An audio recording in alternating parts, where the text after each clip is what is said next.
So, tell me about cracking the conscious code. You are... Hi, I'm Sandra Kurzakis, and I have something, I'm a facilitator, and the vehicle for something called Shift into One.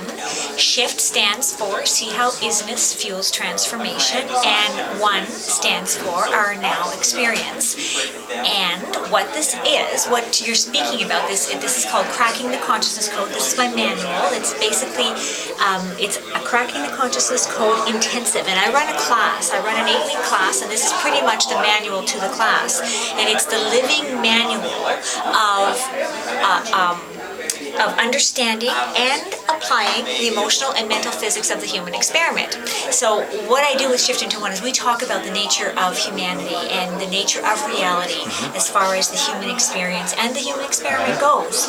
And what we're here today doing is we're actually at a very cool after party because we had the film premiere of The Resonance, which is all about where humanity's going, the next step in humanity's evolution. And you were in it. And I was in it. I was one of the speakers in it. And so what we were talking about, did you have a question? Yeah, what were you talking about? Okay, see, I read your mind. This is kind of what happens when you do this work. You knew I was going to ask the question. I just felt it. There we go. Yes, that's the thing. I did. I knew you were going to answer the question. So the film was all about humanity. The film was all about where we're going and why it's so important to make certain decisions that we have to make now. There's a lot of talk in the film about extraterrestrial presence and the interdimensional work that a lot of the ETs are doing as they're coming here and working with many humans on the planet, and also just working, grounding the energy and sending us information through many, many things. There's a speaker there who talked, Patty Greer, talked about crop circles. Michael Horn, who's a representative for the Billy Meyer contact, who was contacted by a race called the Plagarians for many, many years. And they basically are talking about where we're going and what they're here to tell us. And what I do, what my role was in this film, was to talk about what happens now. So now that we know ETs are here, and I think it's pretty common that they're here, so what do we do now? What does this mean? What next? So what? What do we do with this? And so this is what I talk about. I talk about the next step in human evolution, and that is... You actually talked about like the fourth dimension and how to go to the fifth. Correct. And that was amazing because a lot of people are not even in the fourth. So let's elaborate on that because you spoke about that in the film, in last film. Right. So humanity right now is being, we're in a transitional phase, and we are being forced now with all the things that are happening on the planet to make a decision. And it's basically about our energy and where we're choosing to go with our energy.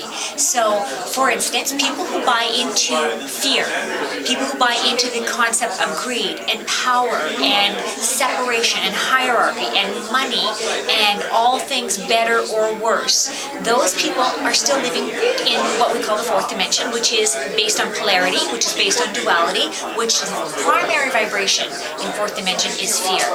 And we are many people on the planet now, and this is a really cool thing, we're at such a unique time. Many people on the planet now are actually shifting out of that. There's a growing collective that are now saying, okay, you know what?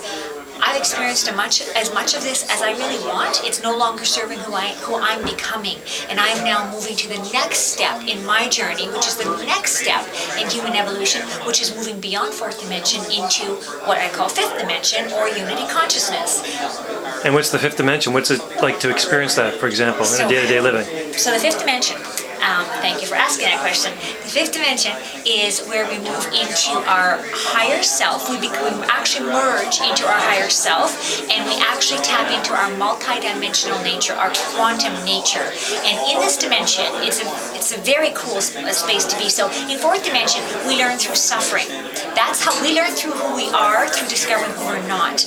And when you move into this unity consciousness, fifth dimension, higher self realm of experience, of being, it is not governed by those properties or by those laws at all. It's not duality, there's no polarity, it's unity consciousness. And rather than suffering through learning, you basically, what we do in this journey from fifth dimension on, you expand through creation and create through expansion. So it's a totally different paradigm. It's one that goes beyond the mind. You cannot even try to figure it out in the mind because it's beyond where the mind exists, which is fourth dimension. So are you more intuitive? Is there any time concept or space or parameters like that? That's really cool. Thank you for asking that. In fifth dimension, there's actually no concept of time, no concept of space. That time and space are constructs that govern this reality, and they are governed. They are part of the duality, separation-based reality that we live in here. When you move into unity consciousness and fifth dimension, there is no time, there is no space. You travel instantly, you manifest instantly, and there is the best part is there's no aging, there's no sickness. There's no illness. You're just complete, and you get to be more than one place at one time. You get to experience more of you and expressions of you at one time. So take for example, I heard that like 10, 15 years ago, the manifesting process was quickening. So if someone were in the fifth dimension, would it be correct to say that, say you didn't manifest an idea that moment or that day, but you did the next day or within a week?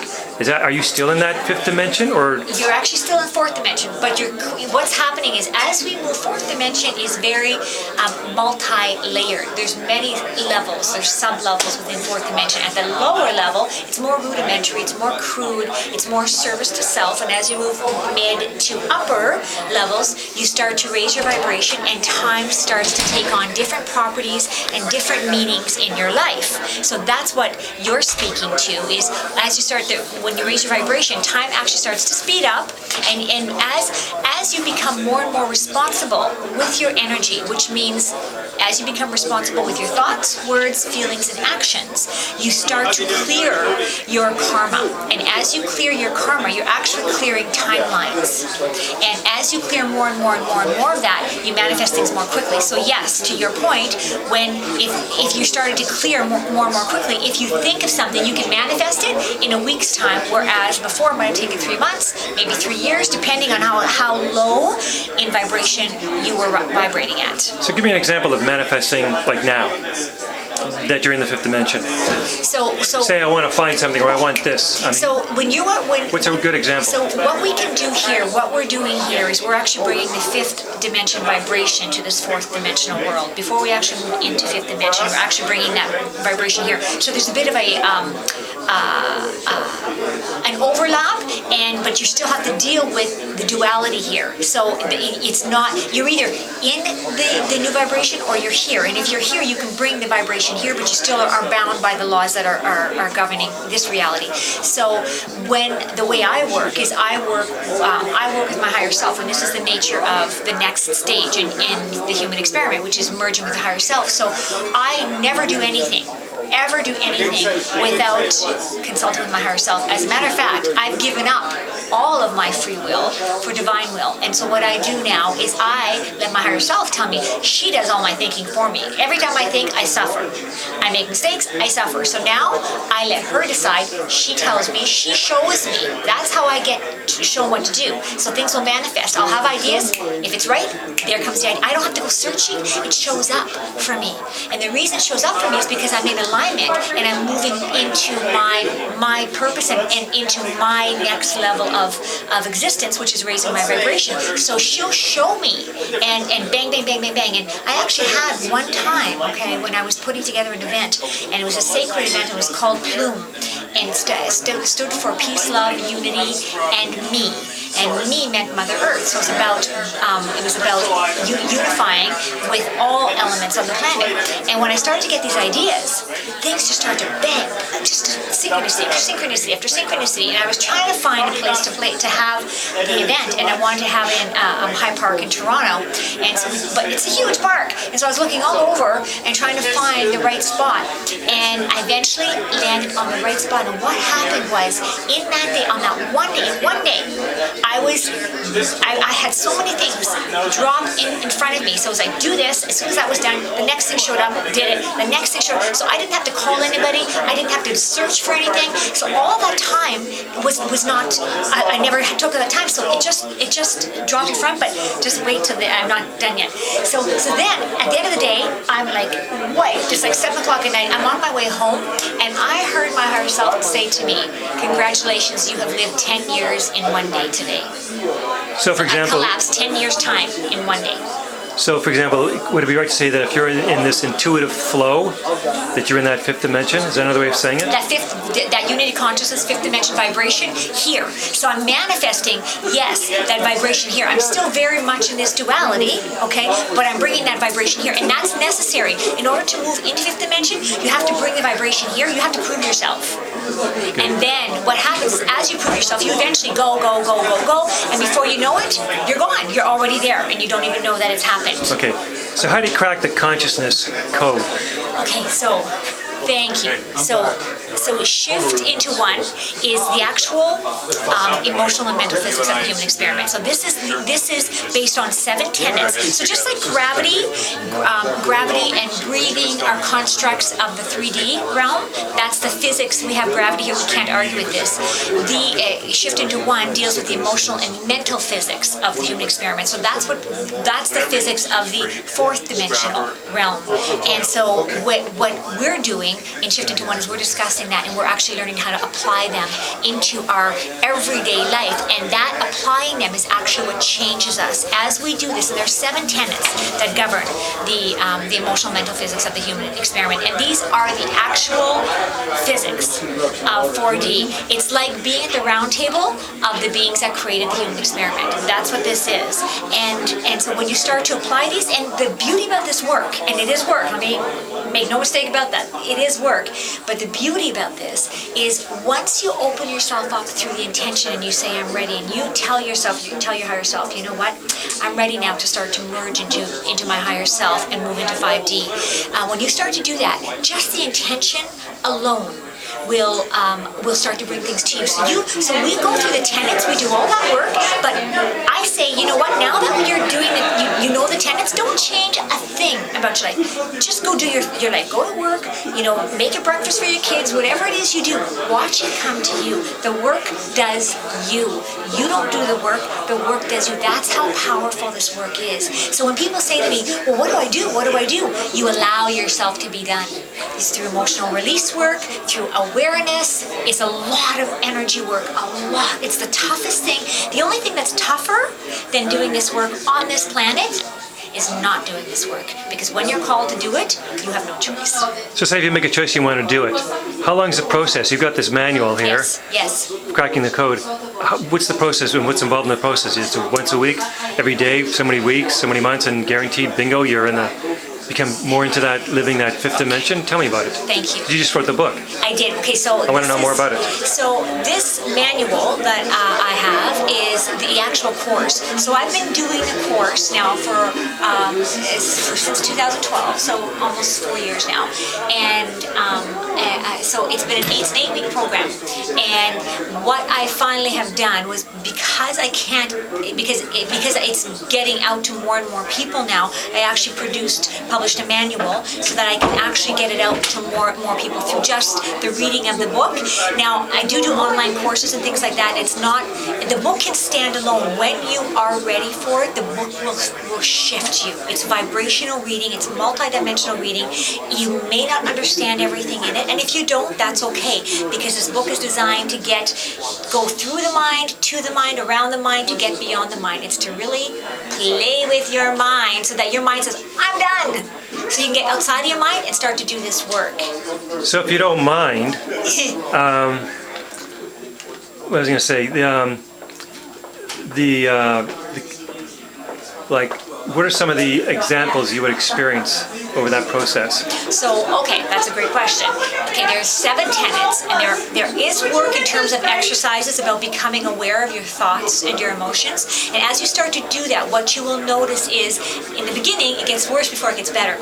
So things will start to come up for clearing more and more and more. So you'll have all kinds of issues coming up. Issues maybe with your spouse, with your kids, at work, but it's a different perspective now. And the reason they're coming up is for you to clear. So there's much emotional of work that happens. So you will have a lot of that. You will likely become tired. You will likely want to sleep more. You will become aware of your negative thoughts. You'll become aware of your negative emotions. And when you start to do that, when you start to call awareness, there's this peace that comes over you. And in that awareness, there's this space. And in that space, you now have connected with higher self, even if it's for a nanosecond. So you start to feel greater and greater moments of peace, greater and greater moments of gratitude. And then as that happens, you start to raise your vibration. And you start to get other people in your life. Old people who are falling away, who are no longer a part of who you're becoming, will fall away. After a year of doing this work, I took stock, just out of the blue. I took stock a year to the day later of who I was and where I was, and there was not a single person except my family, not a single, and my ex, who's still in my life. But other than that, there was not a single person that was in my life before that was in my life now. No family, no friends. The job had changed, everything. And the other thing that was really cool about it was, not only were they gone, I had attracted new people, but double. So many more people, and they reflected my new vibration. So this is what happens. You start to transition slowly. As you raise your vibration, things fall away, new things come in. Things have to be released, then you feel the relief, and then you have to feel the release again. You go through the release, and then you feel the relief. And the book, what the book helps to do, what the classes help to do, is actually give that support. But to your question earlier, once you read the book, and once you do the course, okay, which is an 8-week course, or reading the book, this is just the beginning. This is just the beginning. Once we are awake, anybody who takes this course, anybody who gets to the level of SIO is pretty much in the last stages of their incarnate, of being human, in the human experiment. So the people who get to this level of awareness are moving beyond religion, beyond spirituality, into what I call consciousness. Big difference, big difference. So religion is basically man's interpretation of spirituality, and spirituality is man's interpretation of himself. Consciousness, which is where this work goes into, is understanding the true nature of reality and applying that understanding in the focused awareness that is you.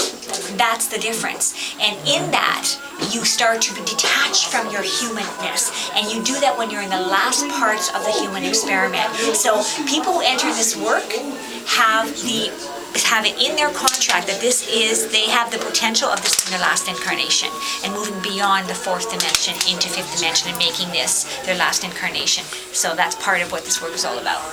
That's why it's so intense, by the way. Well, it may be tense also because I'm going to ask you, and I remember what I was going to ask you. The question I just asked you earlier, I forgot, so I just got that question, and you haven't said, yeah, it's a good question. I still don't even remember what it was, but anyway. But now I remember what it was. Okay. So when you wrote this book, would it be fair to say that you wrote this by being intuitively guided? That's a great question. There's a word for that. It's not channeling. It's not channeling. It's not channeling. So you must have written this in a certain way, that because you said there's different ways of reading it. So here's the interesting thing. This is not a channeling. This is who I am. This is what I am. This is all that I am. I have the awareness of who I am at all levels of awareness. That's what consciousness is all about. And this is my God source. So I'm accessing higher expressions of me, and I can access them like that, when I need to, how I need to. So I'm aware of my matrix, and I'm aware of, I can glitch in and out different levels of reality whenever it is I need to do that, and be whatever it is I need to be in that moment. So if somebody asks me to repeat something, for instance, which happens a lot in class, and say, okay, I need to write that down. Can you repeat that? I can't say it again. I know round about what I said, but no two moments are alike. That's the quantum nature of this reality. No two moments are alike. So what I would do is, now I'm a different person. A moment later, you're a different person. So now I'm accessing that information, and I'll say it differently in whatever way is needed to be said in that particular moment. Yes, right. Yes. Okay. So it's not a channeling. To be clear, this is the new human. This is where we're going into the unity consciousness and ascending into our higher self status. This is about tapping in to the greater part of you as you, and bringing that here. So it's not channeling. This is who I am. This is not somebody else. This is who I am at any given moment. Okay, let's talk about another channel. Your contact info. Yes. Where can we reach you? What channel? Very funny. Sandra at shiftinto1.com. So shift, shiftintoone.com. Do you have a website or Twitter or Facebook? Shiftinto1.com. And you can just Facebook me on Sandra Krzakis. And I don't do Twitter. You know I need to do that. Great. I need to do that. Or telepathically.